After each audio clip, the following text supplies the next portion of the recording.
Okay, now we're going to put these trig ratios to use. As you can see, I've already written a bunch of stuff out, try to save some time on this video. So let's just get right into it. Last video we talked about sine, cosine, tangent, what they are, and how to find them, things of that nature. So now we're going to talk about how to find the missing side when all I've been given is one angle and another side. Okay? And so just like I said in the last video, your opposite and adjacent sides vary based on the angle that you're working with. Okay? And hypotenuse never changes. So the angle that we are working with right here is angle C with a measure of a value of 42 degrees. So just like I did in the last video, I'm going to draw an arrow to my opposite side. So the 6 here is my opposite side. That would make X my adjacent side, and my hypotenuse is always opposite the right angle box, so that never changes. So now I have to ask myself, given an angle, I need to find the adjacent side when I've been given the opposite side. What trig ratio can I use that requires opposite and adjacent? Well, that would be, opposite and adjacent, tangent. So, in order to find the measure of x, I would set it up as the tangent of 42 degrees, because that's my angle. Remember, x here is an angle, okay? So the tangent of 42 degrees is equal to opposite, well, what's my opposite side? 6 over adjacent. Well, I don't know what the adjacent side is, so that's going to be my x. Okay?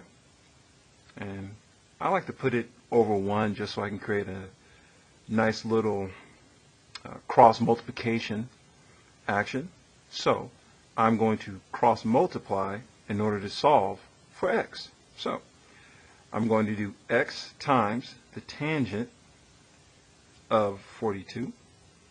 So this is now x times the tan of 42 degrees is equal to whatever 6 times 1 is, which is just 6.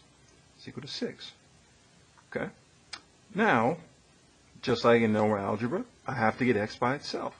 How do I do that?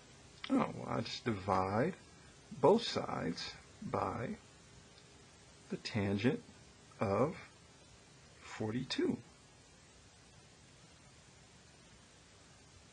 These cancel out, and I'm left with x equals 6 divided by the tan of 42. So one thing I want to make sure that we do when we have our calculators, hope you guys can see this pretty well, is our calculators need to be in what's called degree mode. That's the wrong button.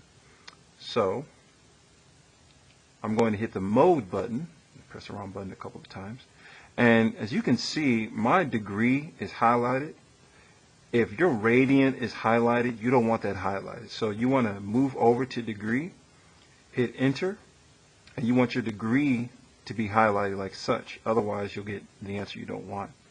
So I'm going to go ahead and get out of this, hit second, then quit. Then I'm going to do 6 divided by the tangent, there's my tan button, of 42. And make sure you close those parentheses. It's just a thing of mine. Hit enter. Okay. And now the value of x is equal to 6.6. Round to 6. Okay. So x is equal to 6.66. Okay. Now, say for example we have a word problem.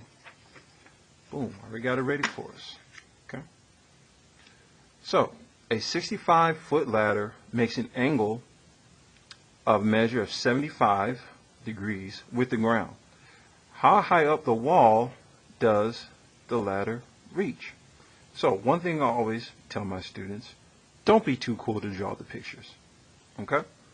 So I have a 65-foot ladder that makes an angle of 75 with the ground. How high up the wall does the ladder reach?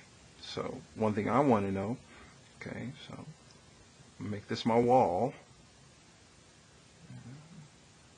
Nice looking wall. Actually, it looks more like a ladder than it does a wall. So yeah, okay, there's my wall, and here's my ladder. Okay, yeah, there you go.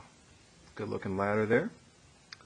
And then the ground that it rests upon, so to speak. Okay, and as you can see, your right triangle is somewhere in there.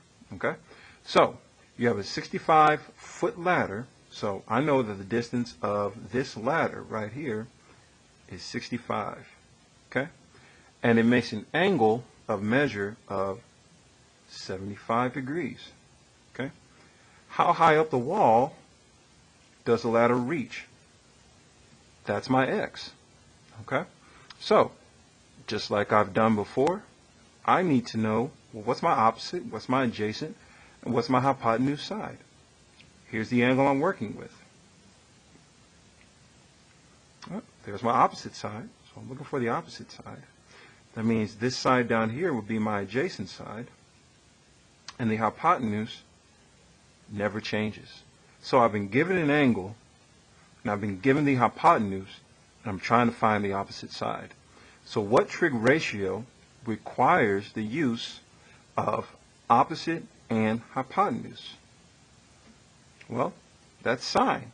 Sine is opposite over hypotenuse. So, in order to find x, I'm going to do the sine of 75 degrees is equal to opposite, which is x, over hypotenuse, which is 65. And put it over 1, make sure you know that we are going to cross multiply. So, x and 1, I'm going to cross multiply. It's supposed to be a little cross. But x times 1 is, well, that's just x. So x is equal to 65 times the sine of 75. Okay? So, take out my trusty calculator, and let's calculate this. So, 65 times the sine, oh wait, no, delete that other parentheses.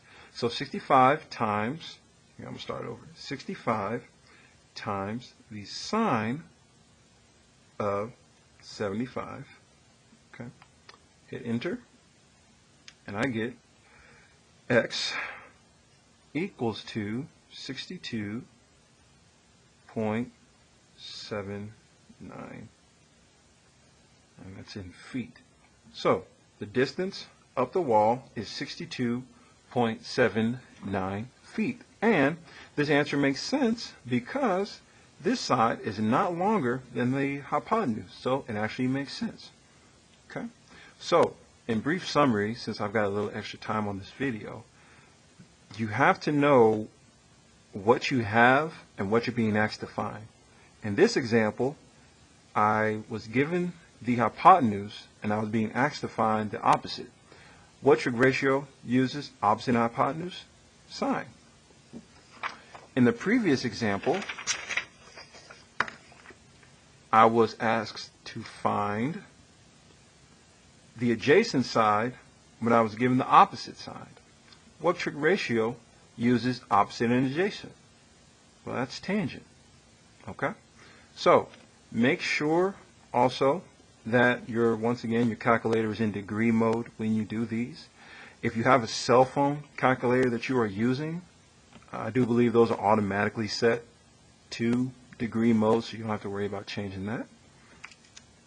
And that is it. Thank you.